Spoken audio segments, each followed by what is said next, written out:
Ahora sí. Dale, espero. ¿Me avisás, Juan? Ya está, Ya estamos, Osvaldito. ya se puede. ¿Ya está? Bueno, hola a todas las compañeras y compañeros en esta nueva conversación que hemos trabajado para armar hoy con mucho cuidado sobre ideas que tengo de pensar en la situación laboral que vive en la patria después que termine la pandemia. Espero que sea más pronto posible. Bueno, este armado lo ha hecho la agrupación 17 de octubre, el Frente de Aduanas de AFIP, el LISA Político Sindical, Te que entrecorta, siempre Osvaldito. trabajamos en Osvaldo, conjunto, ambos con se ellos, entrecorta, Osvaldo, el se Frente de entrecorta. Todos de San Isidro. Se te ¿Me entrecorta escuchás, la voz. Juli? Se va todo entrecortado, sale. La cámara, apaga la cámara, Osvaldo, a ver. Ahí voy, apago la cámara, ahí voy. Esperen que ahí voy.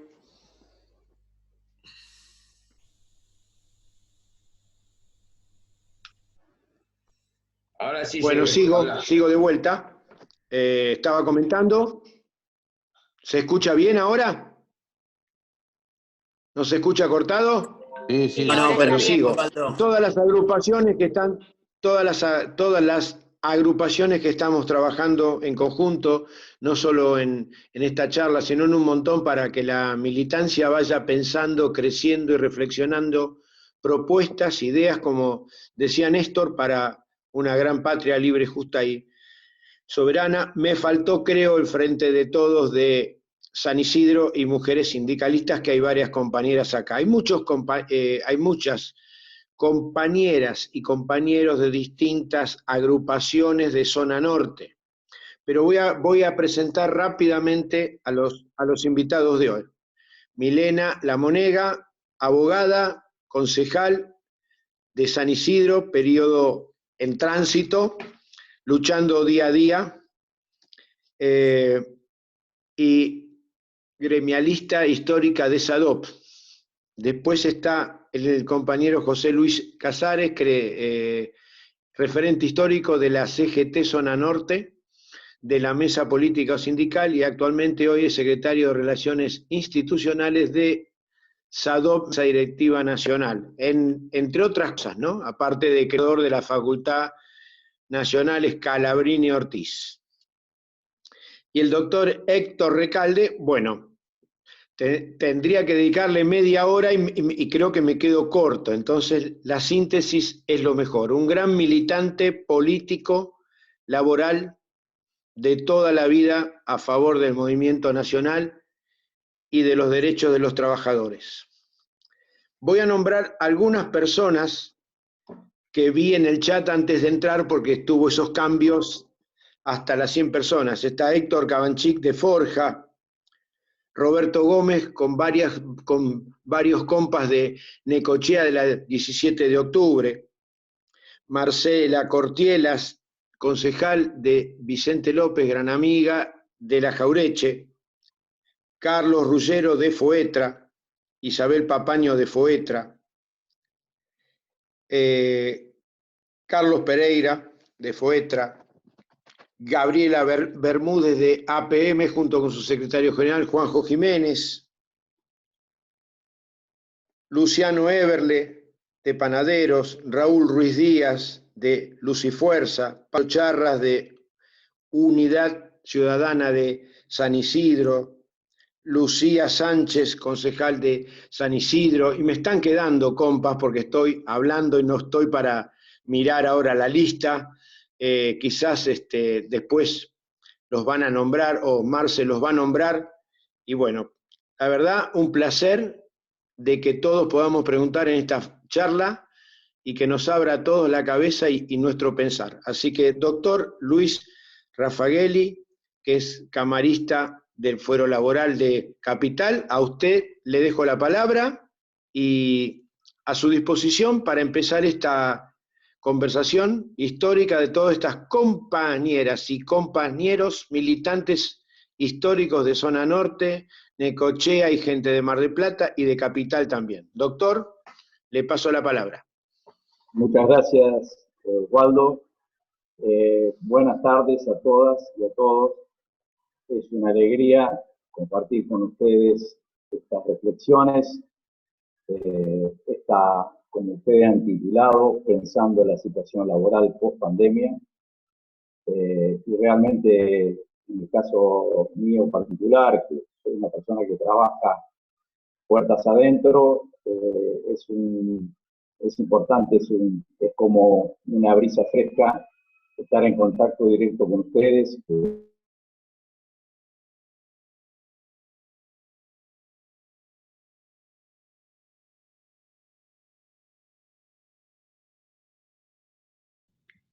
Se muteó el doctor. Luis. Sí, perdón, hubo una interrupción. Decía que es una alegría estar con ustedes que están en la primera línea de batalla con la defensa de los derechos laborales. No sé si se escucha bien ahí. ¿Se escucha bien? Se escucha perfecto, sí. Bueno. Bien. Perdón. Quería decir que agradezco la invitación a que yo modere este panel con dos referentes sindicales directos. Perdón, Guille, ya te escuché, Guille. Perdón, habría que hacerle un lugar. Ok. Perdón.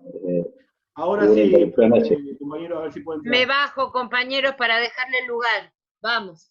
No, Gaby, hay 99, hay lugar, por favor. Hay uno, hay lugar. Hay lugar, tranquilos. Y Perdón, estamos Luis. escuchando a Luis, que es un placer escucharlo. Bueno, muchas gracias a Propongo, Milena. para no interrumpirnos, el que tiene alguien para ingresar me avisa, así no volvemos a interrumpir y continúa el compañero. Bien, superado todos estos problemas de comunicación y que es tan difícil en esta situación que estamos viviendo, qué bueno que de todas maneras intentemos pensar juntos esta difícil circunstancia histórica que nos está tocando atravesar. Por supuesto, ustedes van a pensar o van a reflexionar, y decía que con mi gran amigo Héctor nos conocemos de muchísimos años y hemos compartido infinidad de batallas.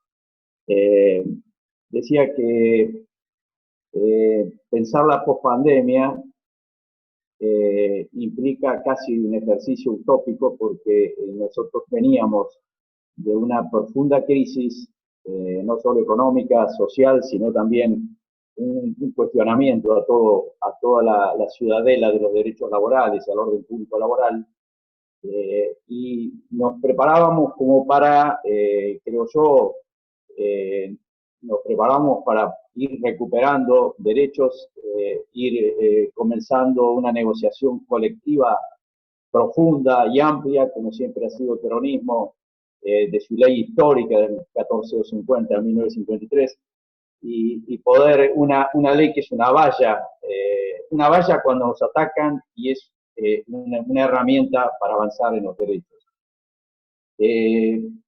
Y también reconocer que al venir, al irrumpir esta pandemia, hay algunas cosas que han sido, que yo creo que las trabajadoras y los trabajadores tienen que tener en cuenta, la suerte dentro de todo que haya sido un gobierno de este signo nuestro, que haya podido y esté pudiendo capear este temporal, porque indudablemente el bloque legislativo de los decretos de necesidad y urgencia, que nosotros denominamos bloque tutelar de emergencia, permitió que, por ejemplo, nosotros en la justicia pudiéramos amparar y contener a muchísima gente expulsada del trabajo, muchísima gente que no le pagaban los salarios, poderlos reinstalar, digamos, al abrigo de esa normativa.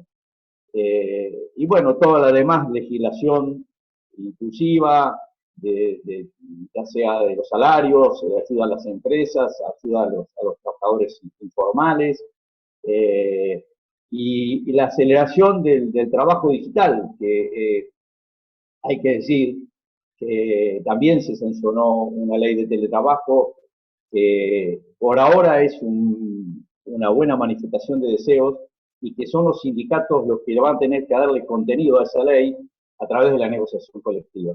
Por eso, compañeras y compañeros, me parece que la labor de ustedes es muy importante y es muy importante también pensar juntos, estudiar juntos, discutir para poder seguir avanzando y construyendo, como dijo hoy un compañero, esa patria justa, libre y soberana que nosotros hemos soñado desde siempre. Así que bueno, le voy a dar la palabra ahora entonces a Milena, después seguirá el compañero Casares y finalmente la presencia.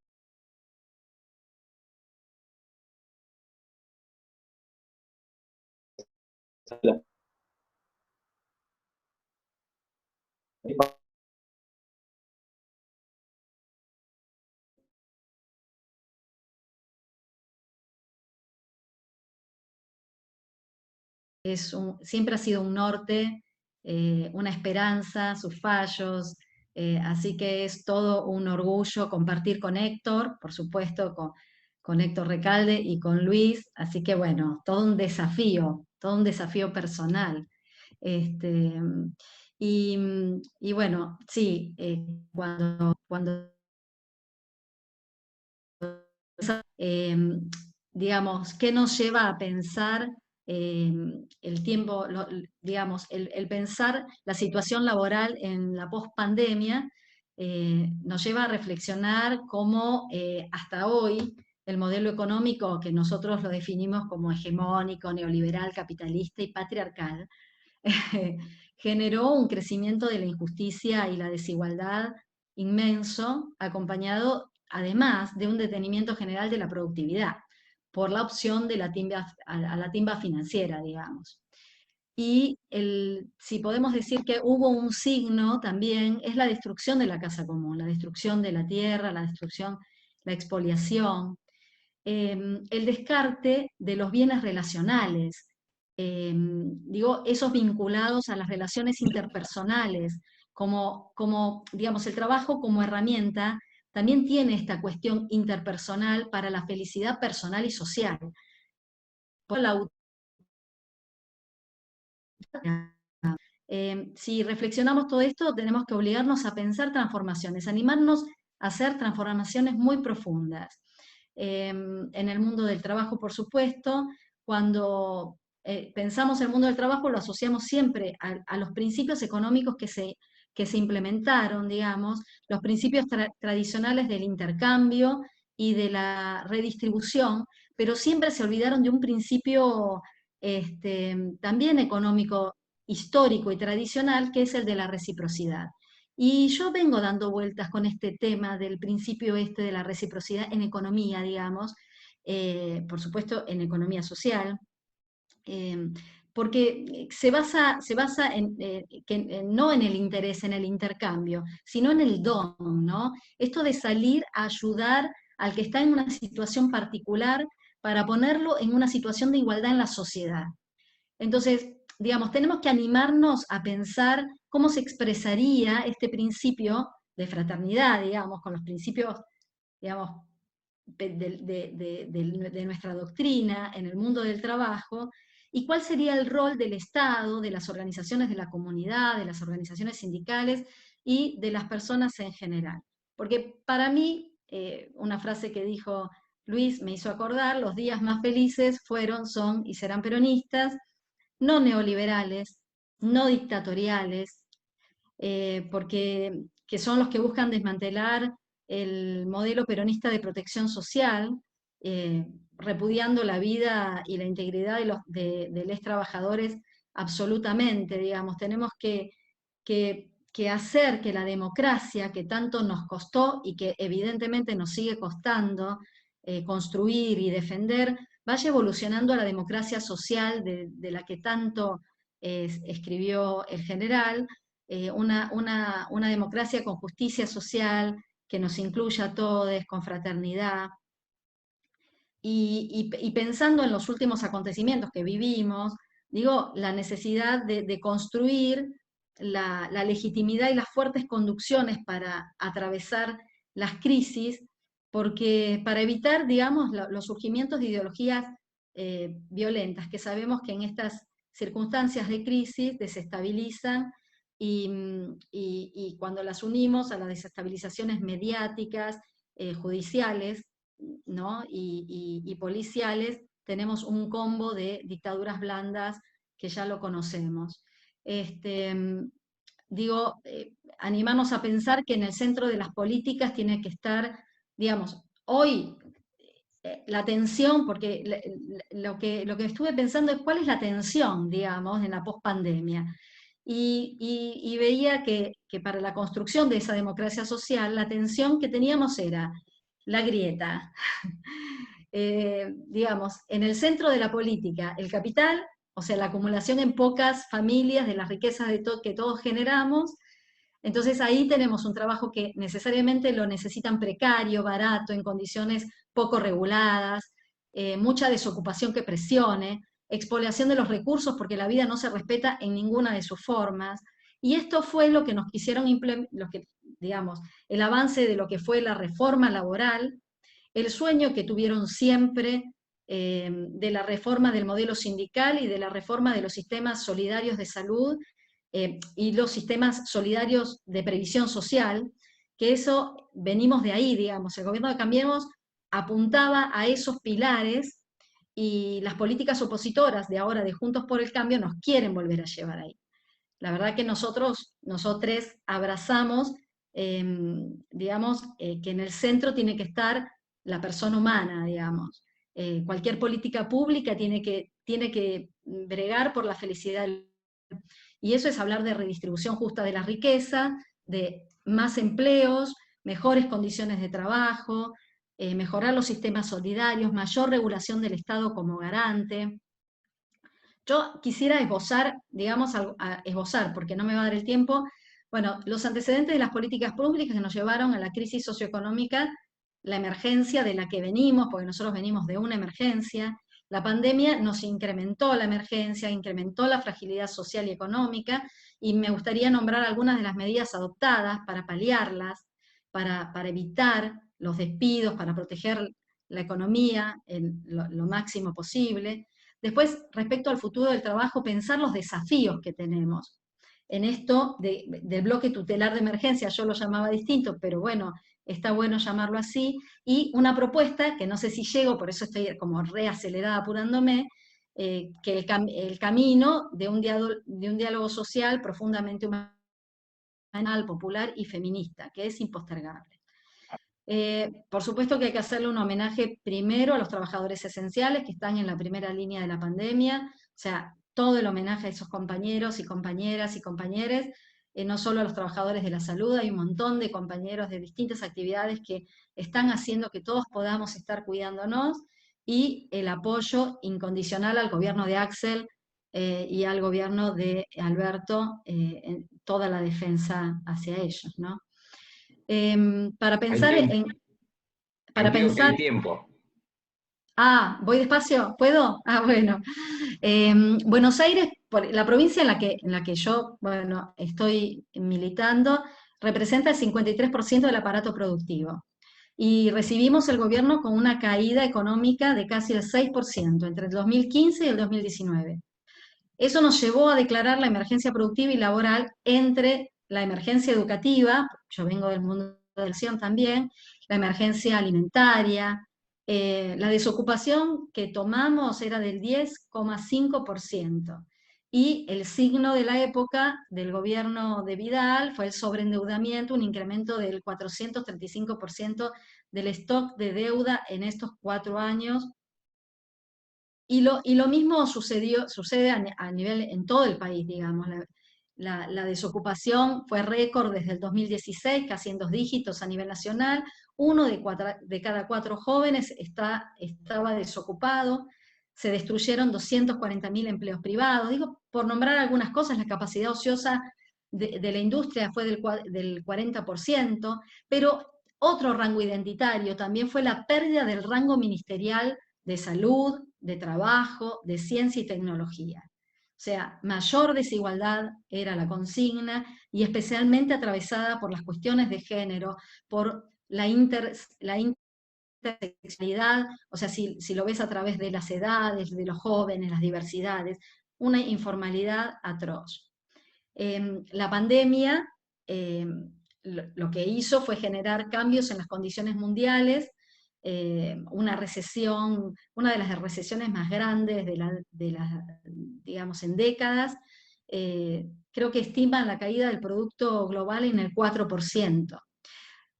Un estudio de la OIT reciente hablaba de una caída de 18,3% en horas de trabajo para Américas Latinas, y proyectaban 750.000 puestos de trabajo en riesgo por la pandemia en Argentina.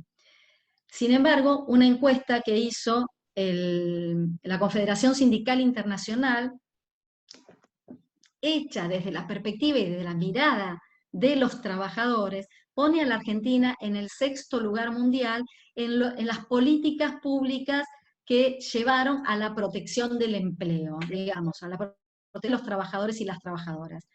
Yo lo definía como medidas, o sea, un grupo de medidas que se tomaron, que le digo derecho laboral de la emergencia, que nos trae el desafío de la temporalidad, porque algunas de las medidas adoptadas, ciertamente en otro contexto, en otra situación, no hubieran caminado. El mundo sindical las hubiera resistido, todo el sindicalismo se hubiera unido para resistirlas, pero la verdad que fueron necesarias en una situación de excepcionalidad, la excepción al artículo 223 bis, sin límites, el pago del SAC en cuotas para el sector público, el relevamiento del deber de asistencia a los lugares de trabajo de los trabajadores no esenciales, bueno, suspensiones de reglamentos por el trabajo remoto, y, digamos, la suspensión de los procesos electorales sindicales, las asambleas, los congresos, digamos, medidas que no se podrían haber dado en otro contexto, y que tenemos el desafío de que son para este contexto y nada más, para evitar especulaciones y ilusiones de sectores que siempre fueron hacia estas medidas. También hubo una prohibición de despidos, la doble indemnización, la cobertura de riesgo de trabajo para los teletrabajadores, la incorporación del COVID como enfermedad profesional, digamos, esas fueron las medidas tomadas hacia el empleo. Y por el otro lado, el Estado, por lo menos en la provincia de Buenos Aires, que tiene el 40% de la población, hubo una gran asistencia a los municipios, una gran asistencia para el pago de salarios, para la asistencia alimentaria, que también se traduce en compra local. 16.700 millones de pesos de inversión para atender los municipios, 17.019 millones en equipamiento sanitario, 10.775 para el servicio alimentario escolar, o sea, se triplicó la inversión del servicio alimentario escolar para atender la emergencia alimentaria de la que veníamos y que se agudizó en tiempos de pandemia, y otros, ¿no? Alivios tributarios, suspensiones de medidas cautelares, bueno, digamos, a nivel nacional, los ATP, digamos, la IFE, creo que son 8,8 millones de beneficiarios, la UH, la tarjeta alimentaria, los programas de impulso al consumo, la refinanciación de las tarjetas de crédito, el ANSES, la prohibición de cortes de servicios públicos, el esfuerzo que ha hecho el Estado Nacional, el Estado Provincial, para sostener la economía, para sostener los empleos, fue enorme. Y hace muy poquitos días el gobernador Axel Kicillof presentó el programa Provincia en Marcha, con 4 ejes para, digamos, la reactivación post-pandemia, o sea, el apoyo con apoyo nacional y con fondos provinciales, ya pensando en la post-pandemia. Ahí yo tomé 4 ejes, digamos, los 4 ejes que presentó: el Plan Bonaerense de Desarrollo Productivo y de Fomento de la Demanda, que va a invertir 131 millones de pesos, el Plan Bonaerense de Infraestructura y Obras Públicas, que va a invertir 121 millones de pesos, la asistencia crediticia de 36.000 millones de pesos, y el Plan de Sostenimiento y Generación de Empleo con 1.000 millones de pesos. Digamos, los esfuerzos del Estado fueron enormes, son enormes. Pero en relación a los desafíos, siempre la pregunta es si son nuevos desafíos. La verdad que la brecha y la tensión viene de mucho tiempo. Y hay una visión economicista, como decía, hay una visión humanista, y la verdad que el trabajo digno con justicia social no tiene compatibilización con el avance de proyectos flexibilizadores y sectores muy importantes de la sociedad en la desocupación o la precarización. La verdad que para nosotros el trabajo es el organizador de nuestras vidas, y el trabajo entonces tiene que estar en el centro de toda política pública como un ordenador, como un regulador social, teniendo a la persona en su centro, digamos. Digo, el sindicalismo tiene que defender y representar a los que están en la periferia del trabajo, ¿no? Y en esto de la visión economicista, hace muy poco nos proponían trabajadores autónomos económicamente dependientes, realmente un contrasentido que nos planteó Cambiemos para instalar la meritocracia y el emprendedurismo en el trabajo. La verdad que lo que querían hacer era una justificación ética de la desigualdad y de la injusticia para meter mayor desregulación y legislar explícitamente para los más poderosos. Por supuesto que nosotros que estábamos discutíamos la renta básica, discutíamos la renta básica universal, discutíamos la reducción de las jornadas o las semanas de trabajo para generar mayor empleo, discutimos el empleo joven, el empleo atravesado por las perspectivas de género, la desregulación la regulación del teletrabajo, los trabajadores de plataformas digitales. Digamos, el movimiento sindical entendemos que debe intervenir en los cambios económicos y sociales, culturales y tecnológicos, pero tiene que oponerse a las ideologías que aceptan un 25% de la población sin empleo y sostenida solo con subsidios, porque para nosotros el trabajo no es solo la remuneración. La remuneración es fundamental porque es el alimento de las familias, es el pacificador social, pero el trabajo va mucho más allá, nos permite desplegar nuestro programa de vida y aportar lo mejor al bien común, y no podemos darnos el lujo de no hacerlo. Entonces, por supuesto que priorizar el aspecto humano antes que el económico, y para eso, hablando de derecho, digamos, más principio protectorio y más progresividad, más principio de progresividad. Es decir, esa directriz ética que nos da el artículo 4 de la Ley de Contrato de Trabajo, cuando dice que el trabajo es un medio para el desarrollo y la dignificación, dice del hombre, pero yo creo que tiene que ayornarse de las personas. Su objetivo principal es la actividad productiva y creadora, o sea, claramente nos da una directriz ética, no economicista. Y el principio de progresividad porque tenemos que lograr y garantizar progresar en los pisos de derecho cada vez más. La verdad que yo, de todos los desafíos que tenemos para adelante, para pensar en el trabajo, que me contesto que no son distintos que los que teníamos en la prepandemia, que los que tuvimos durante la pandemia y que los que vamos a ver en la pospandemia, yo elijo hablar de, digamos, de la deuda que tenemos en razón de género, de la desigualdad que hay que atender urgentemente de las mujeres y las personas del LGTB+, la tasa de desocupación, o sea, si uno las mira por la tasa de desocupación, por la segregación horizontal, por la segregación vertical, es decir, si vemos varones desocupados y mujeres desocupadas, vemos 2 puntos de diferencia.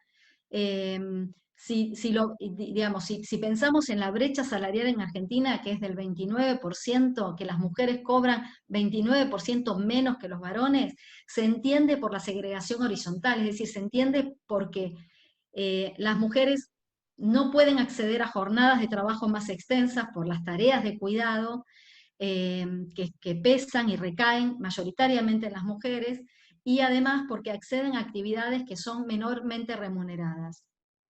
La segregación vertical, por supuesto, que es el techo de cristal, que de cada cuatro jefes o directores, una es mujer. Por supuesto que hay que abordar cuanto antes el nudo crítico de las tareas de cuidado. Digamos, es un sector económico que no paró, es el sector económico que no paró y continuó en pandemia y sostuvo en pandemia y sostiene en todas las crisis. Existe una enorme cantidad de tareas en el hogar que son para la subsistencia de la vida y para que exista trabajo y para que la economía funcione. Entonces entendemos que tiene que ser claramente remunerada, que tenemos que lograr visibilizar y redistribuir la tarea de cuidado y monetarizarla. Yo para no extenderme más, porque bueno, la salida es colectiva, siempre es colectiva, es una construcción colectiva que tenemos que hacer, el camino es el diálogo social, el trabajo es un derecho humano fundamental, por lo que claramente gobernar, como decía el general, gobernar es dar trabajo y garantizar a que cada persona pueda desplegar su programa de vida aportando al bien común con su trabajo. Que, como les decía recién, que la comunidad no se pierda de ningún talento, de ninguna capacidad de las personas que conformamos esta hermosa patria que tenemos. Pero para ello es imprescindible un acuerdo social amplio. Lo vimos, hay una necesidad de generar acuerdos inamovibles, principios inamovibles que se sostengan en cualquier gobierno de cualquier signo, pero hay una brecha que digamos, que nosotros tenemos muy claro de qué lado estamos y que creemos que no se va a saldar. Una Argentina para todos, mediante el diálogo social, es, digamos, la propuesta que dejo para que todas estas organizaciones que estamos acá reflexionemos de cómo la llevamos a la práctica. Muchas gracias. Muchas gracias, Milena.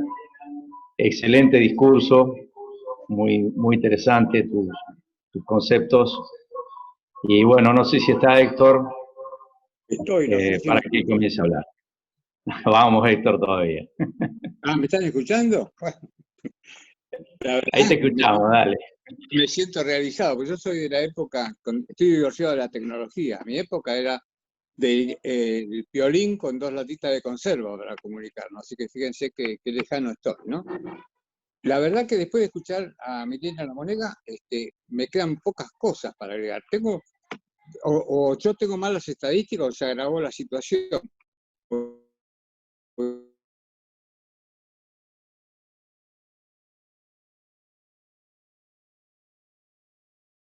Dato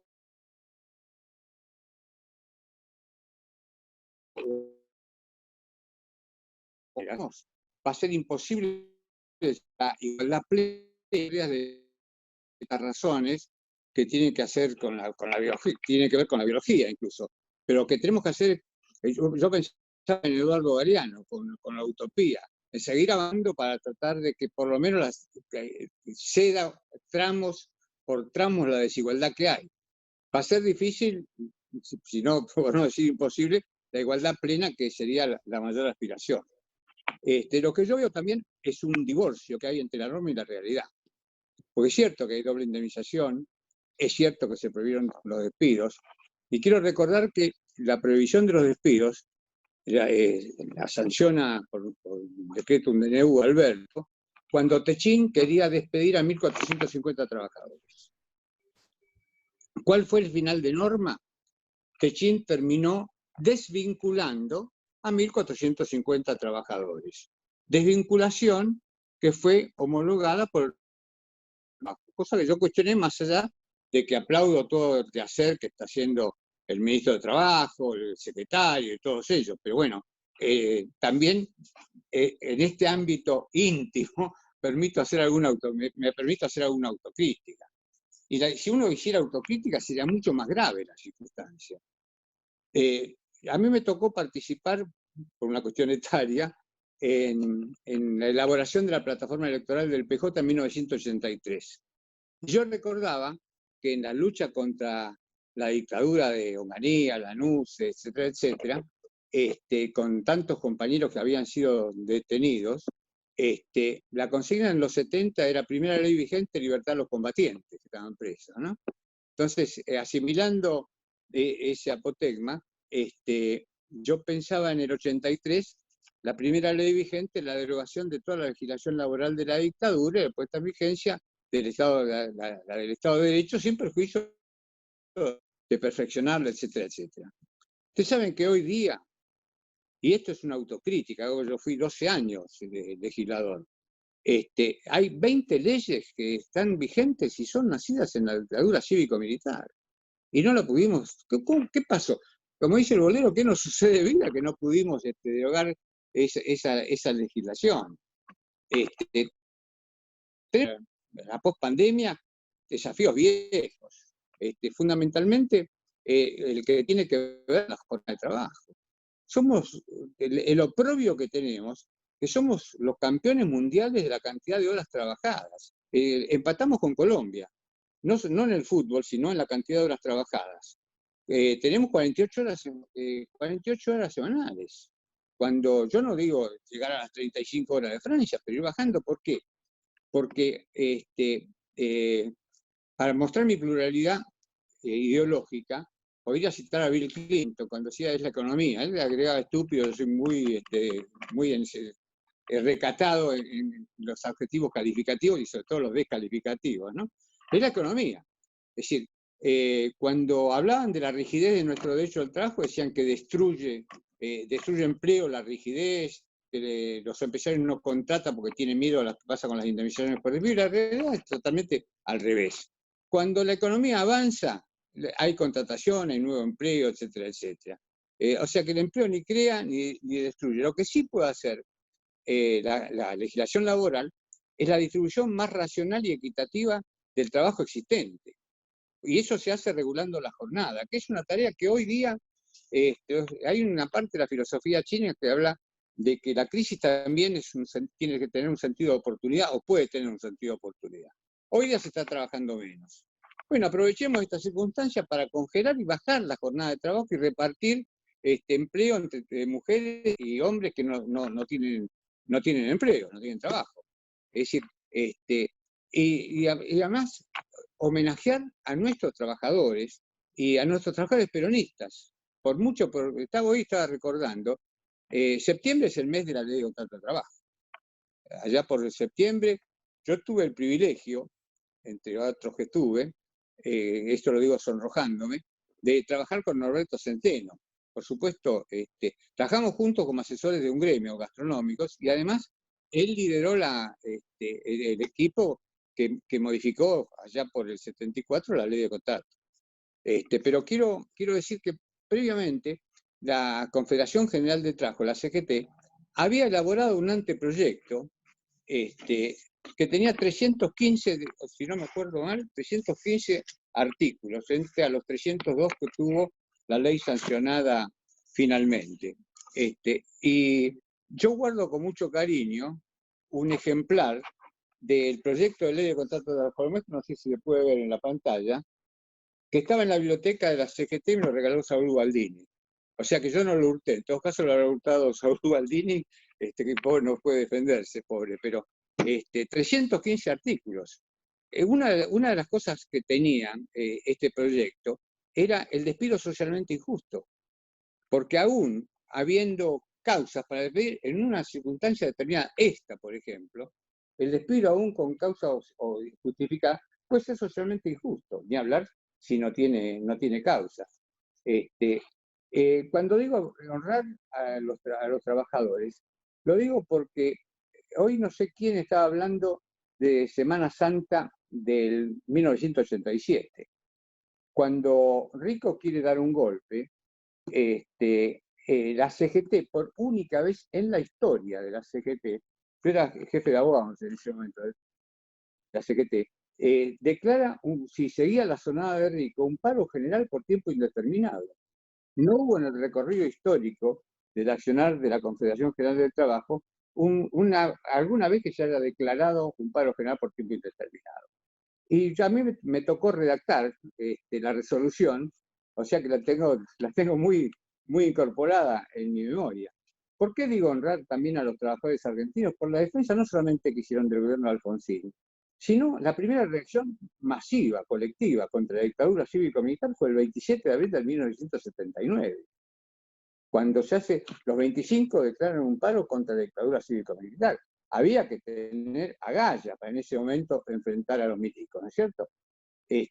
Y la conciencia, nosotros en la Argentina debemos tener la tasa de afiliación sindical una de las más altas del mundo, debe estar en el 30-35%, cuando el promedio en Europa debe estar en el 10%. Cuando la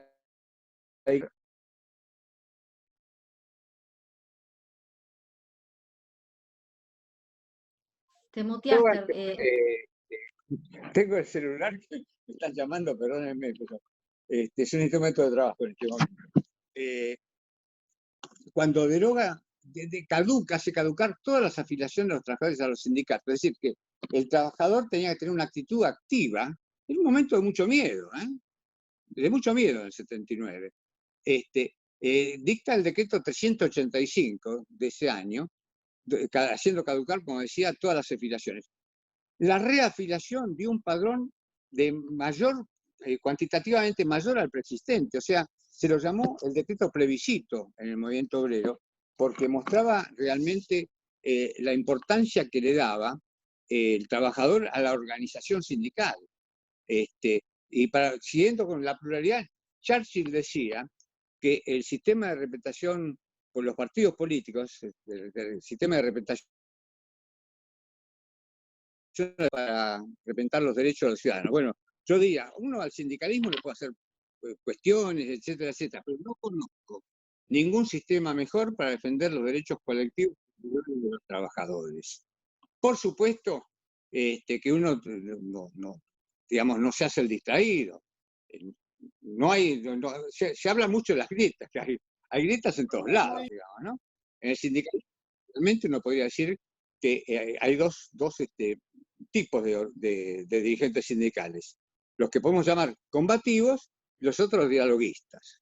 Yo la verdad, como diría Serrat, tengo una cuestión personal con algunos dialoguistas, porque siguen dialogando, no termina nunca el diálogo.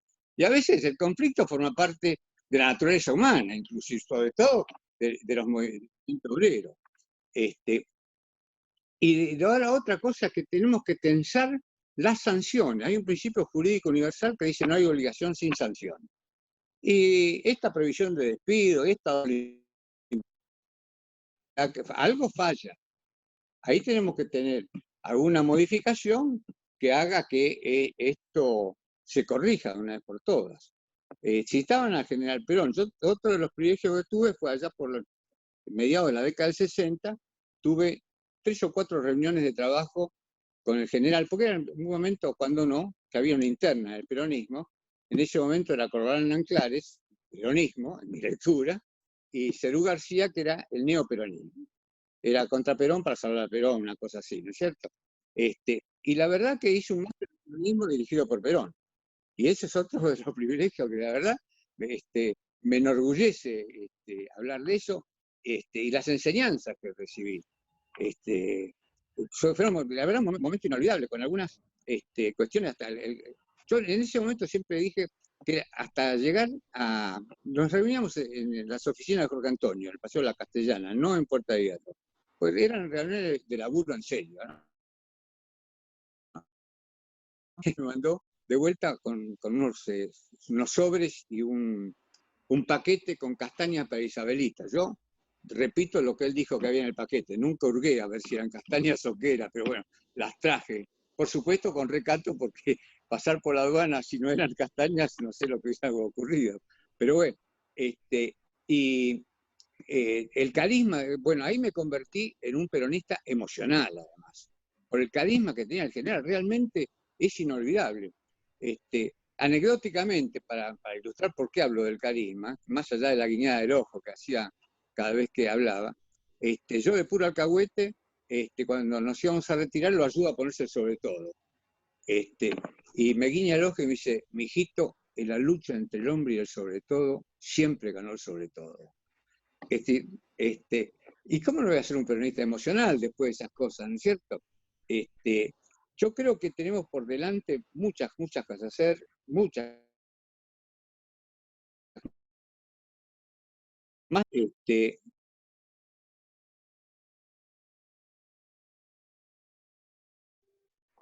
Héctor, te volviste a mutear.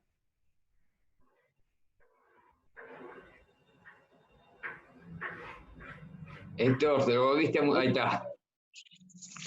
Es que la oligarquía argentina hoy a recalde, me hizo silenciar, se dan cuenta, ¿no? Eso decía Frondizi, ¿se acuerdan? Yo creo que es muy importante aprovechar ahora este momento de crisis realmente para reducir la jornada. Es decir, cuando era diputado tuve el atrevimiento de proyectar, bueno, muchísimas leyes, que no sé, proyectos de leyes, montones, pero que prácticamente habrá sido, no sé, 30 proyectos míos que se convirtieron en ley. Pero no pude lograr bajar la jornada semanal. Habíamos hecho un estudio de campo, si bajamos de 48 horas a 45 semanales, cosa que en la realidad que trabajan 9 horas por día durante 5 días por semana, es decir, no era una cosa revolucionaria, hasta me daba calor, era muy tímido el avance, no lo logré. Seguimos con una jornada decimonónica, 48 horas. Bueno, estas son, y teníamos mayoría, explíquenme por qué no salió, si teníamos mayoría.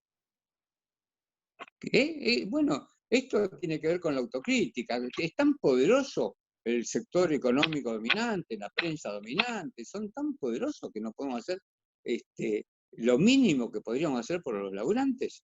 Y hay otra cosa que quiero remarcar. Nosotros, pero vivíamos discutiendo enardecidos sobre el modelo sindical. ¿Alguien escuchó hablar hoy algún cuestionamiento al modelo sindical? Libros enteros se escribieron. Pero polémicas teníamos, me cansé de las polémicas sobre la discusión del polémico sobre el modelo sindical.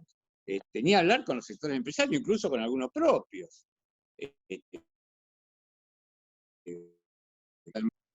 decir, algún sociólogo, un psicólogo, todos juntos, en un gabinete del Dr. Jekyll y Mr. Hyde, me tendría que explicar qué pasó con eso, que decayó esa discusión. Hablaba muy bien Milena de la progresividad de los derechos. No jodamos, es la Constitución Nacional. El artículo 75, inciso 19, establece la progresividad de los derechos. O sea, cualquier ley que sea regresiva es inconstitucional. Y esto hay que plantearlo. Afortunadamente, durante el macrismo, una sola ley pudo sancionar Macri, que fue una que tenía que ver con la ley de riesgo de trabajo, porque el artículo primero es absolutamente inconstitucional porque vela el acceso inmediato a la justicia a los trabajadores. Yo vengo planteando, todavía no tengo sentencias, pero vengo planteando la inconstitucionalidad de ese artículo. Pero nada más, la precarización fue de facto, fue de hecho.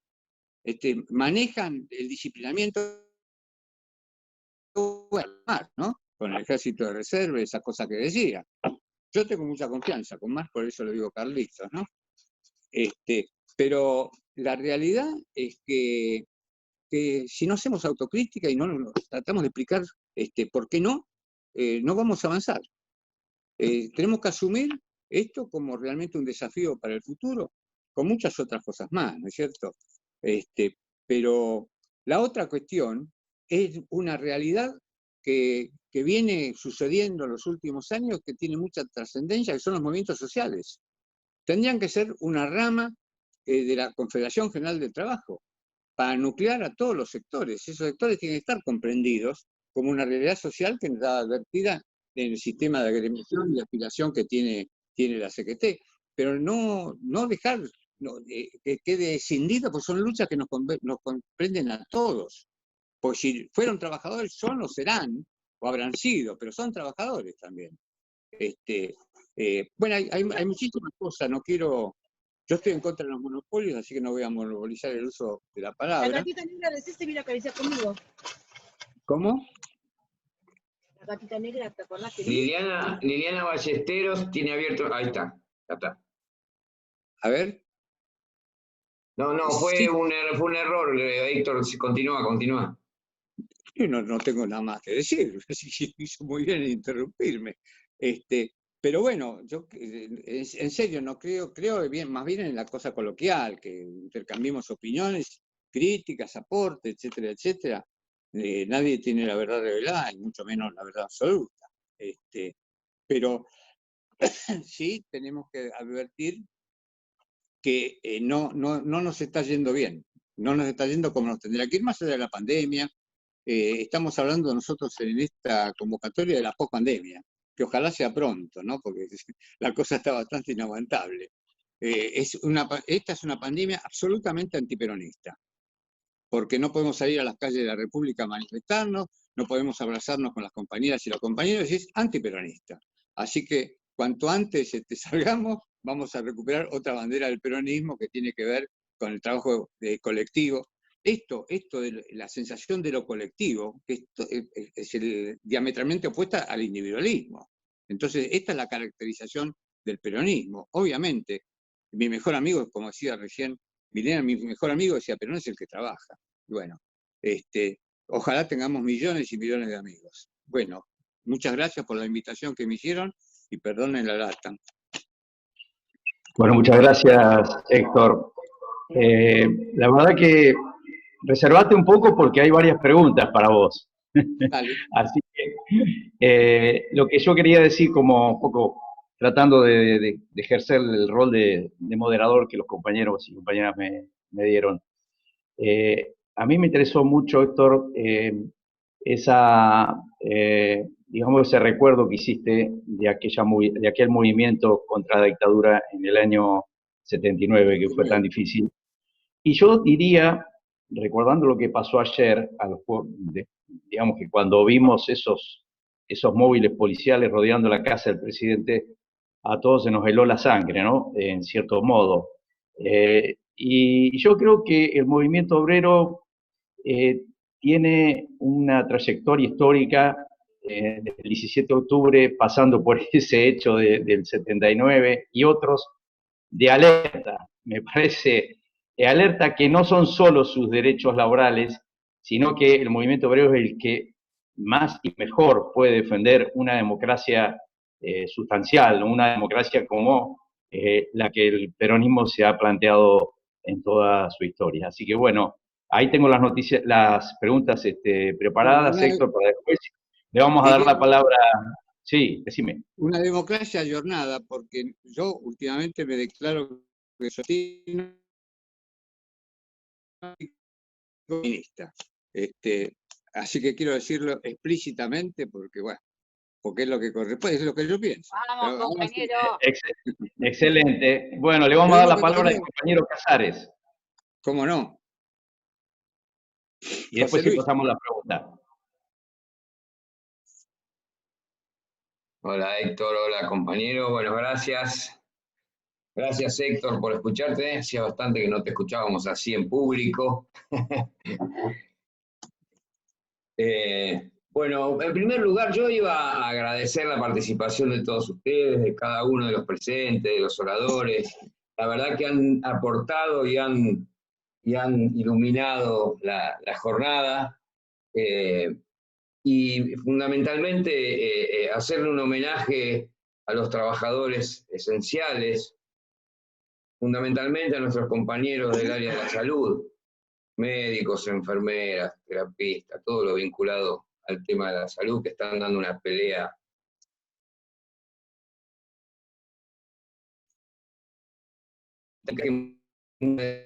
esas angustias e injusticias, porque al ver lo que vemos todos en la tele, a ellos les debe revolver el estómago, ver lo que se ve afuera y lo que están viviendo ellos en los hospitales. A nuestros compañeros recolectores, los trabajadores públicos, recolectores de residuos, a los que hacen la limpieza en las calles.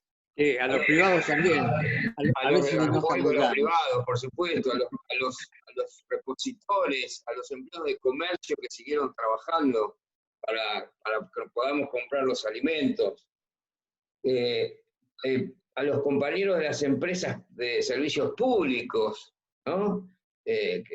Los compañeros trabajadores del área de la conectividad, que gracias a que ellos siguieron trabajando pudimos suplantar los vínculos por lo virtual. A muchos compañeros que en realidad hacen un trabajo importantísimo y que han permitido que sostengamos un poco de comunidad a pesar de esta terrible pandemia. Así que un homenaje muy importante. Yo sé que cada uno de ustedes siente lo mismo y cada uno de ustedes tiene esa mirada y esa emoción de solidaridad.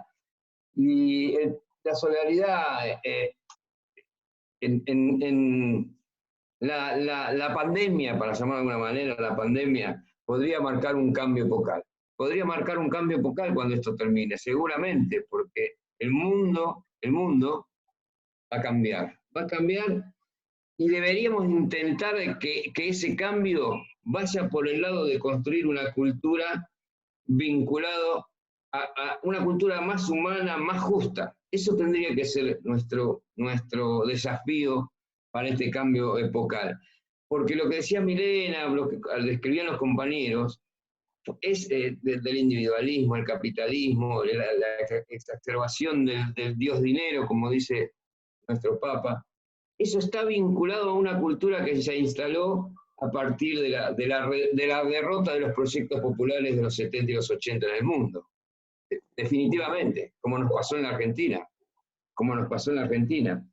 Esta pandemia también puso en evidencia las patologías sociales, ¿no? El individualismo es una de las patologías sociales más terribles que quedó bien establecido y cada día más se nota.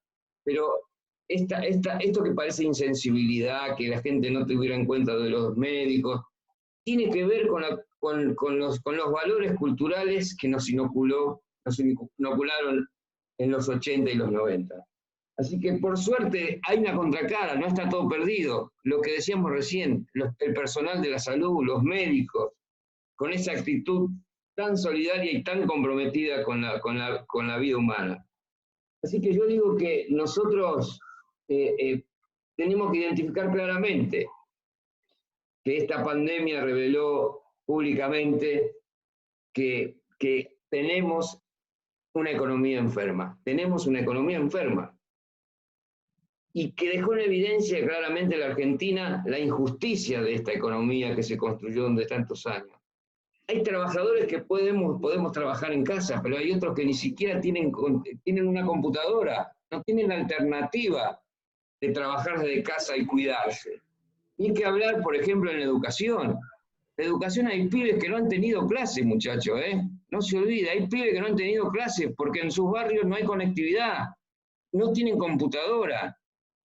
Y si tienen un teléfono, nosotros lo sabemos por nuestro centro de formación que tenemos en La Cava. Uno de nuestros docentes vive ahí y no podía dar clases porque no tenía conectividad. Esto ha mostrado claramente que el desarrollo y el avance tecnológico también se expresaron las injusticias del modelo económico. Así que todo este fruto del crecimiento económico se fue concentrando y mostrando la injusticia en la que nos metió el modelo triunfador de los 80 y los 90.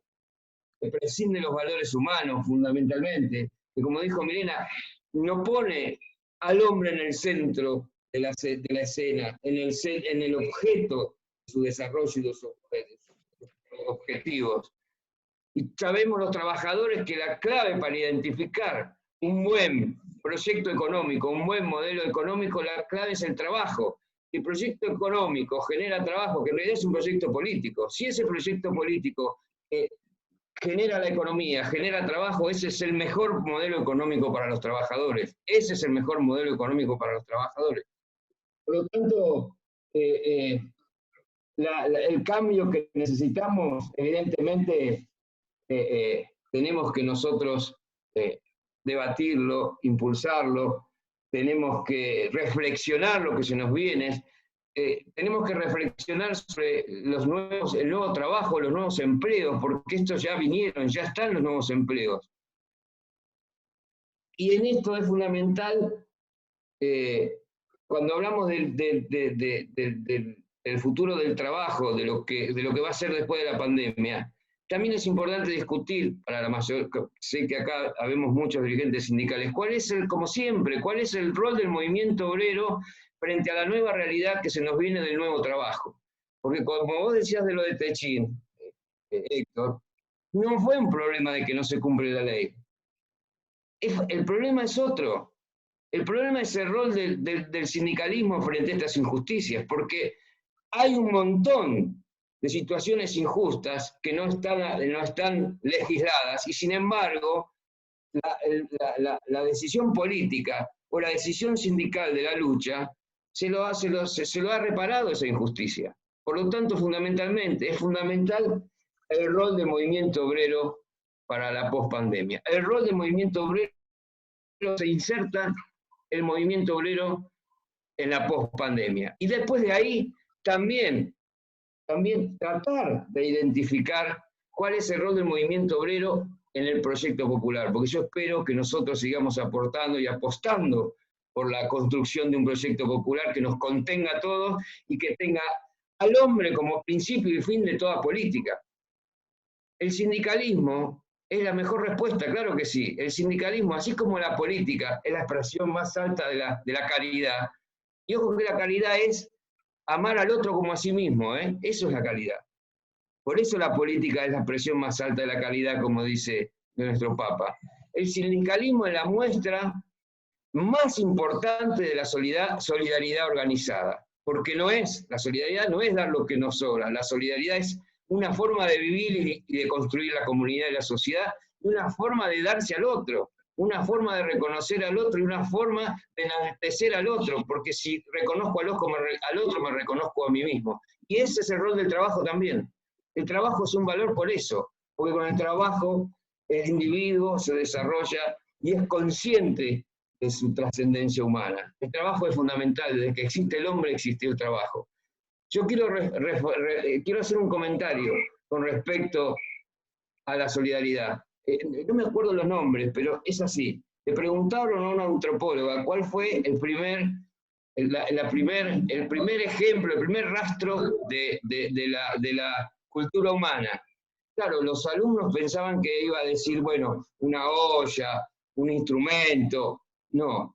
El primer rasgo que se tiene conciencia de lo que es la cultura humana es un fémur quebrado que se reconstruyó y se soldó.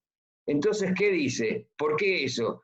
Porque evidentemente ese fémur roto, que después se soldó, o sea que se curó, tuvo que haber otros que se quedaran a cuidarlo, porque un ser humano en aquellas épocas tan antiguas, un ser humano no hubiera podido defenderse de los peligros que tenía la naturaleza. Y eso es el principio de la cultura humana. La solidaridad es el principio de la cultura humana. Ese es el principio de la cultura humana. El sindicalismo es la expresión más alta de esa solidaridad. Por eso los dirigentes los vamos a tener que meter sin cortapisas en la nueva realidad de los nuevos empleos. Descubrir los nuevos empleos para descubrir y para luchar por los nuevos derechos. Porque la progresividad es eso. Si legislamos para más y mejor derechos. Si no, no legislemos, muchachos. Eso que no entienden algunos sectores. Legislar para más y mejor derecho. Identificar los nuevos trabajos. ¿Por qué? Porque como está el sistema, todo apunta a que el trabajo sea cada vez más una acción individual. Poco a poco van a ir desapareciendo esa idea que tenemos nosotros de las grandes fábricas con 200 trabajadores, 1000 trabajadores, en donde sí, lógicamente, queda, se genera en esos espacios el trabajo, la comunicación, el estar juntos, y a partir de ahí se generan propuestas. Vamos a tener que pensar cómo nosotros representamos a esos trabajadores que a lo mejor van a estar en su casa todo el tiempo, cómo los representamos, porque en la ley del teletrabajo se legisló por el tema de la unicidad, que no es una nueva actividad el teletrabajo, sino que cada sindicato va a tener que, en su convenio, prever las negociaciones. Pero ese trabajador va a estar en la casa. Y el sindicato no es solamente para recaudar la cuota. El sindicato es justamente la construcción colectiva para la dignidad y la defensa de los derechos. Entonces esto lo vamos a tener que analizar, porque va a quedar como instalada una forma más individual del trabajo. Y yo creo que yo creo que, por ejemplo, con esto cierro, vos hablaste del modelo sindical, Héctor, y es importante en lo siguiente para mí. Nosotros vamos a tener que discutir algunas cuestiones del modelo sindical. ¿Por qué? Porque ya se está discutiendo en la justicia, y lo tenemos que discutir los trabajadores el modelo sindical, no tenemos que dejarlo exclusivamente en la justicia. ¿Qué vamos a hacer con los trabajadores de las apps, por ejemplo? ¿Qué son? ¿Motoqueros? ¿Trabajadores de una nueva actividad? ¿Son empleados de la pizzería? Hay todo un montón de nuevas situaciones que los trabajadores los tenemos que discutir. Nosotros tenemos que poner en el tapete esta nueva realidad. Está viendo ahora justamente con los bancarios, los asistentes remotos que atienden a los clientes de los bancos. ¿Qué son? ¿De Telefónico, del SAT, o son operadores ¿cómo se llaman? Operadores, no operadores telefónicos, operadores de Internet? ¿Qué son? Todas estas discusiones que previó, por suerte, la ley del teletrabajo, previó, y no es una nueva actividad el teletrabajo, pero sí instala que va a haber una nueva realidad de trabajadores. Y eso es un desafío para los dirigentes sindicales. Quien lo pueda entender, quien se pueda apropiar, quien pueda echarle mano para encontrar la representatividad y encontrar la organización solidaria de esos trabajadores, son los dirigentes que van a poder seguir avanzando a pesar de esta nueva realidad que nos va a traer la pospandemia. Así que yo creo que no podemos no discutir algunas cosas. Creo que una cosa más, por ejemplo, que esto tiene que ver con la nueva realidad que estamos teniendo. Los docentes de universidades privadas en general. Se puede hablar también de las públicas. Universidades grabamos las clases, las subimos al sitio de la universidad, queda grabada. Pues la universidad reproduce esos videos, esas clases las reproduce, y el docente no cobra por eso. ¿Está bien?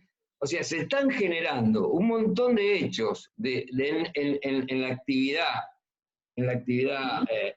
laboral, que es fundamental que los dirigentes sindicales nos pongamos bien las barbas en remojo para poder primero entender lo que está pasando y lo que va a venir, y para poder dar una respuesta, no para solamente recaudar la cuota sindical, sino para construir la solidaridad que le dé respuesta y dignidad al trabajador y su familia.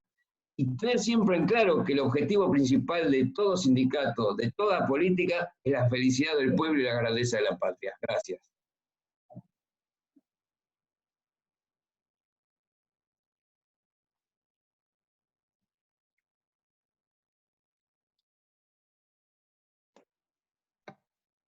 Julián, no sé si está Julián Sí, está para las adhesiones. Tomamos las adhesiones. Bien. Envía entonces saludos y adhesiones, esto lo levantamos a través del chat. Paola Lataglia, de la Red de Mujeres, Rocío Monte de Oca, delegada del Ministerio de Trabajo de la Provincia de Buenos Aires, de la Regional San Isidro, y Vicente López, por supuesto.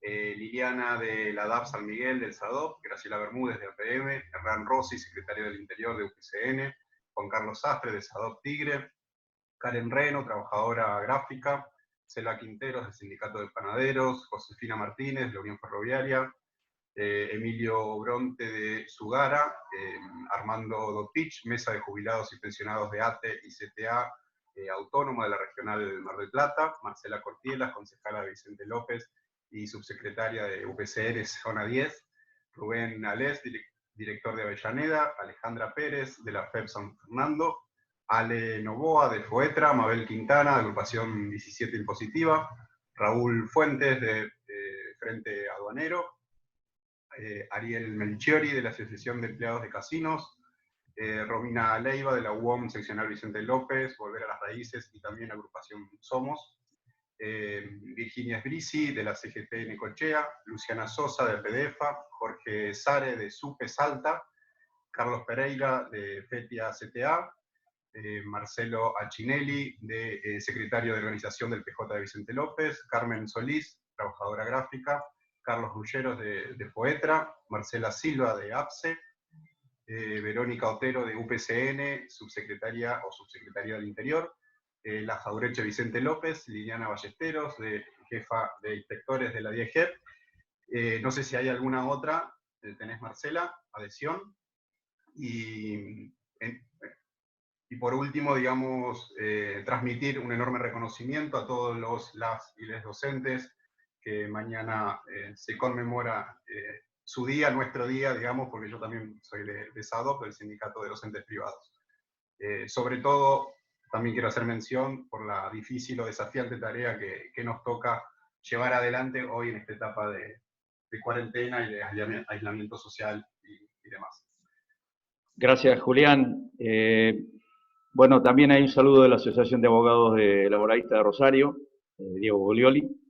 Y gracias, Julián, por pasar los saludos de todas las compañeras y compañeros que han asistido a este importantísimo encuentro.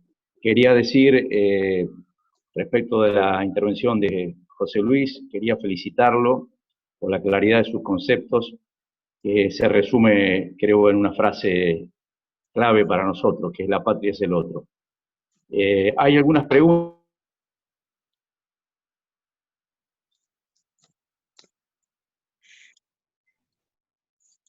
Luis, te muteaste. Aprovecho el corte, no sé si se desconectó, ahí me están llegando más adhesiones. No. Ahí está. Ahí está. Después continuamos. Vamos a las preguntas. Bien. Raúl Ruiz Díaz, de Luz y Fuerza. Laura Beloni, secretaria de Acción Social de UPCN de San Martín, desde SADOP Mendoza también. Y Marcela Silva de APSE, pero bueno, esa ya estaba. Así que estamos. Avísenme si hace falta agregar. Bueno, hay una pregunta del contador Calanchic para Héctor Recalde sobre la registración de los trabajadores temporarios. ¿Cómo podría mejorar esa cuestión? Después hay también una segunda pregunta para Héctor sobre cómo formarse, dice un compañero, seguramente será un compañero que recién arranca con la actividad sindical, con el modelo sindical, lo dice Montaña, y otro le contestó que podía hacer con el libro de Mariano, que yo ratifico, es un libro de Mariano Recalde, un libro muy, muy claro, muy bueno. Seguramente Héctor podrá aportar otras ideas. No sé si está Héctor ahí escuchándonos y presente. Bien, dale. La registración obviamente es una obligación del empleador y una responsabilidad del Ministerio de Trabajo de cumplir el rol del Estado, inspeccionando a ver si están todos los trabajadores registrados, porque tenemos una gran cantidad de trabajadores no registrados, habitualmente llamados negros, ¿cierto? Y digamos que, además del rol del Estado, lo que hay que hacer, yo tuve un proyecto de ley, no se sancionó, realmente la víctima en mejores condiciones tendría que estar para denunciar su estado, y al trabajador no registrado, para que pueda reclamar, hay que dar una protección. Yo tuve un proyecto de ley que no se sancionó, que despedido el trabajador no registrado y denunciando esa actitud, se hacía viable la reincorporación al trabajo o una indemnización muy agravada. Pero la trascendencia que tenía esta participación de la víctima es porque había una especie de trabajo solidario de este trabajador. Porque si en un establecimiento, en un comercio, hay un trabajador en negro, debe haber varios en negro. Entonces, abrir las puertas al Estado para que vea qué es lo que sucede sería muy útil. La verdad que lo del teletrabajo es para una charla exclusivamente el teletrabajo, porque tiene tantas puntas para hablar. Si hablamos de lo colectivo y hablamos del teletrabajo, es para agarrarse, ¿no? Y decir, ojo, hasta dónde llega. Para mí, por eso digo, pero son tantas las cosas que uno podría hablar del teletrabajo que me llevaría muchísimo tiempo desarrollarlo, ¿no? También quiero destacar que esto, sobre todo para los dirigentes sindicales, los delegados de base, que entre los pocos proyectos que logré que se sancionaran como ley, hay uno que es la irrenunciabilidad de los derechos. Es el artículo 12 de la Ley de Contrato de Trabajo. Si un trabajador consciente, porque el teletrabajo, uno de los primeros artículos establece el consentimiento del trabajador.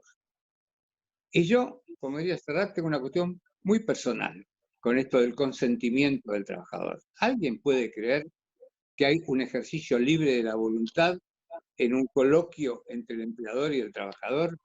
Entonces, este consentimiento del trabajador tiene que estar precedido, acompañado o ayudado por el rol del Estado o de la organización sindical. Si no, digamos, no va. Y con el teletrabajo hay cosas que, cuando uno ve la reacción patronal, ahí se dice que bien que estamos, ¿no? Por ejemplo, el teletrabajo, la reversión del consentimiento que da el trabajador, los ha irritado a los empleadores, porque los obliga a tener que tener un espacio reservado en el lugar del establecimiento, etcétera, etcétera. La otra cosa, que también lo reveló, pues es una punta que hace el adversario coloquialmente, es decir, no es un enemigo, pero el que está del otro lado del mostrador es el derecho a la desconexión, porque esto del teletrabajo hace que la jornada de trabajo se estire como un chicle. Si yo trabajo de 6 a 14, ¿qué le impide al empleador a llamarme a las 18 porque se olvidó preguntarme algo o encargarme un trabajo? Ese derecho a la desconexión tiene que estar acompañado por sanciones, porque si no, sería una entelequia. Lo de Rappi y todas estas nuevas apariciones que hablaba José Luis recién, la base es la ley de contrato de trabajo. Lo que pasa es que con estas nuevas aplicaciones uno tiene que hacer una especie de tarea detectivesca para seguir el iter criminis, ¿no? Es decir, ¿dónde se esconde el empleador? Porque hay un empleador. ¿Quién es el empleador? El que se queda con la rentabilidad. Y por eso la investigación, a ver quién se quedó con la rentabilidad de los muchachos y las chicas que van con moto bicicleta, con Rappi o Globo o estas aplicaciones que aparecieron. Pero siempre hay una responsabilidad última, que es donde está la rentabilidad empresaria. Bien, gracias, Héctor. Hay otra pregunta, yo diría, podría ser para Milena, dos preguntas. Uno, ¿qué opina del impuesto a las grandes fortunas sobre la procedencia del mismo? Preguntó una compañera, Novoa. Y también hay otra pregunta sobre cómo se visualiza desde el movimiento obrero a los trabajadores de la economía popular. Eso sería para José Luis y para Milena. Y para José Luis, ¿cuál es el rol del movimiento obrero dentro del Frente de Todos? Creo que son esas todas las preguntas que hay. Por ahora no veo otra. Bueno, a la compañera lo pasé a vuelo de pájaro, empiezo por la segunda pregunta sobre los trabajadores de la economía popular, digamos. Eso, ¿no, Luis? Porque me había distraído. Exacto, sí. Exacto, ¿Cómo veía desde el movimiento obrero? Sí, exacto. De la economía popular. Bueno, digamos, tiene que ver con la formalización del trabajo. Por supuesto que nosotros entendemos que tenemos que organizarnos, tenemos que generar mejores condiciones de trabajo, y está muy vinculado a las tareas de cuidado, digamos, toda la informalidad que hay en ese sentido es una deuda que tenemos. A veces, digamos, hubo mucho tiempo donde estaba la disputa entre el sindicalismo, digamos, contra el cooperativismo, contra los trabajadores de la economía popular. Yo creo que, digamos, esto está zanjado, hay otras formas de organización, requieren de una regularización para defender a esos trabajadores, trabajadoras que tienen que trabajar en condiciones dignas, con jornadas de trabajo saludables y con, digamos, una protección a la seguridad social y una protección que los contenga, digamos. Así que entiendo que hay mucho trabajo que hacer, que se va a venir esa discusión en todo lo que se viene con el nudo que yo hablaba de lo que son las tareas de cuidado, todas esas tareas que hacen, alguien lo vi que lo puso en el chat, los trabajadores y las trabajadoras en los comedores, esas tareas de cuidado que no están reconocidas, que no están remuneradas, que están invisibilizadas, que las condiciones son precarias. Hay toda una discusión ahí y hay toda una disputa de la representación, que, como dice Héctor, daría para discutir y hacer todo una jornada de debate sobre, bueno, si hay que constituir nuevas organizaciones o si se tienen que integrar las organizaciones existentes, digamos, pero claramente es una realidad. La economía, digamos, la economía popular está creciendo, se está organizando y hay que generar, en esto que decíamos, mayores pisos de derecho, mejores condiciones, y por supuesto visibilizar todas aquellas tareas que hoy no están reconocidas. Y respecto al impuesto a las grandes fortunas, bueno, por supuesto que lo acompañamos, que es necesario, digamos, que incluso, digamos, acá estamos adentro un poquito, pero digo, raramente se echó mano a recursos de los trabajadores y cuesta muchísimo que aporten por única vez las grandes fortunas, con lo cual ahí habla de correlación de fuerzas del campo popular, digamos. Hay una correlación de fuerza que hay que hacer. Hoy Héctor decía, yo no he podido en mi tiempo de legislador y teniendo mayorías sacar determinadas normas. Bueno, eso tiene que ver con que la tarea es organizarse, la tarea es construir mayores niveles organizativos para generar una correlación de fuerza que nos permita que no esté tan debatido en un momento excepcional, que tienen que aportar los que más tienen. O sea, la lógica es absoluta. El que más se benefició en otras épocas, el que está en mejores condiciones, es el más fuerte, es el que tiene que dar más. Y sobre todo, porque estamos hablando de hermanas, hermanos que están en situaciones de precariedad absoluta, que estamos hablando de una emergencia alimentaria, que estamos hablando de desigualdades en el crecimiento, en la posibilidad del acceso al alimento, a la salud. Entonces es indudable que tiene que salir el impuesto a las grandes fortunas. ¿Me permitís que agrego algo respecto, Hágale. Respecto a los trabajadores de la economía popular? Como bien dice Milena, es una realidad inocultable. Pero esto, digamos, está vinculado a lo que venimos tratando nosotros. Esto de la economía popular surge a partir, a mi entender, empieza a surgir en los 80 y los 90 a medida que se va cambiando el modelo productivo.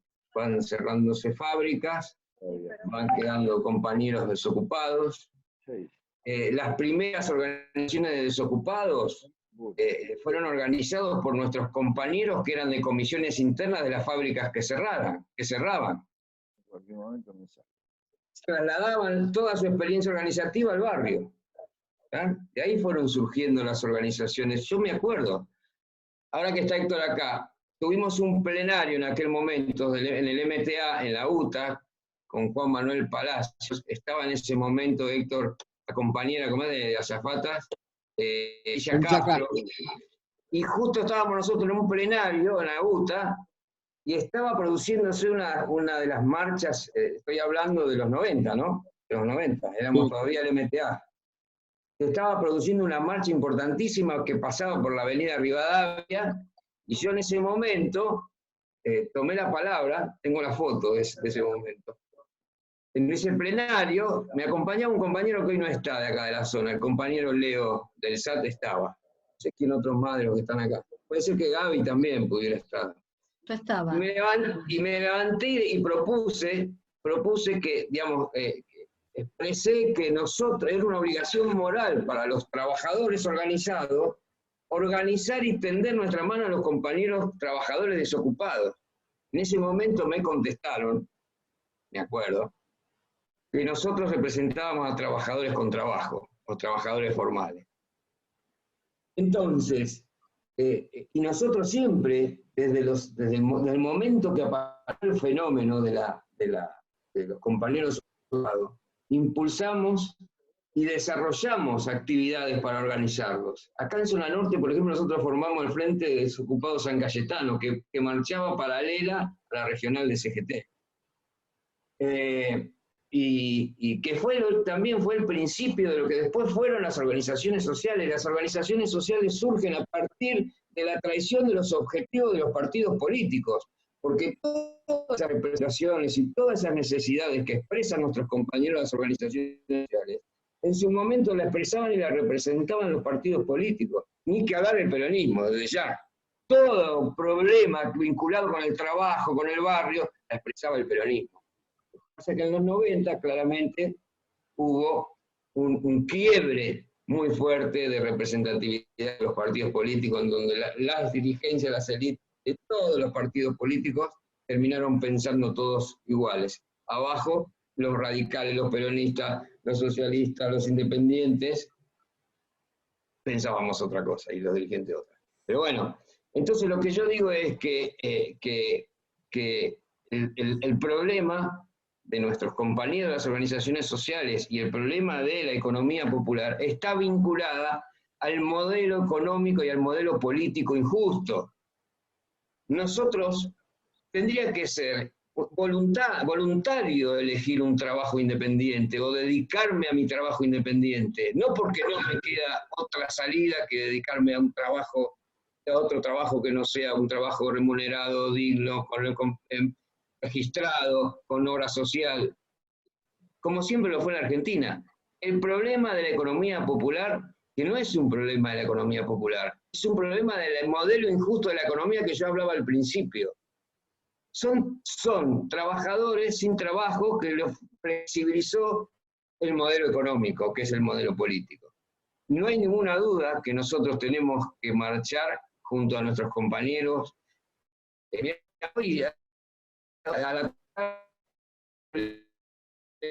el SADOP Nacional para que nos cuente toda la experiencia de que están armando con la UTEP. Ninguna duda que nosotros tenemos que acompañar y ayudar a organizarse los de la economía popular, pero para direccionarlos a un modelo económico de liberación, un modelo económico, un modelo social de liberación. Eso significará un modelo económico inclusivo y que nos contenga a todos. Lo que no podemos hacer es que este modelo popular, que menos mal que nuestros compañeros se pudieron organizar y trabajaron, lo mismo que el cooperativismo. El cooperativismo antes era una cosa excepcional en nuestro país. Se han podido organizar y tienen su trabajo. La discusión en los sindicatos es si aceptamos o no las cooperativas, y yo también, una de las cosas que discutía, pero entre no tengan trabajo, intentar la cooperativa, muchachos, tenemos que darle una mano para que se cierre una empresa, un colegio, démosle una mano para quedarme en una cooperativa y pongamos esos compañeros en el estatuto, como hicieron los gráficos, por ejemplo. Los gráficos incorporaron en su estatuto las cooperativas. Así que yo lo que creo es, compañeras y compañeros, no se puede separar la discusión de la economía popular de la discusión de un modelo económico vinculado a la dignidad del pueblo, a la dignidad y a la grandeza de la patria. Esto me hace acordar... Muchas gracias, Héctor. ¿Querés decir algo? Sí, adelante, adelante. Por analogía me hace acordar al general Perón. Una vez le preguntaron qué problema grave con los inmigrantes ilegales que había en el país. ¿Y por qué problema grave? Y el problema que hay, ¿la solución cuál es? La solución es muy fácil, legalizarlos. Bueno, claro. Con los compañeros de la economía popular es lo mismo. Hay que legalizarlos y listo, no hay ningún problema. No sé si Milena quiere decir algo más. Una de las cosas de los teletrabajadores que hablamos es el derecho a la desconexión.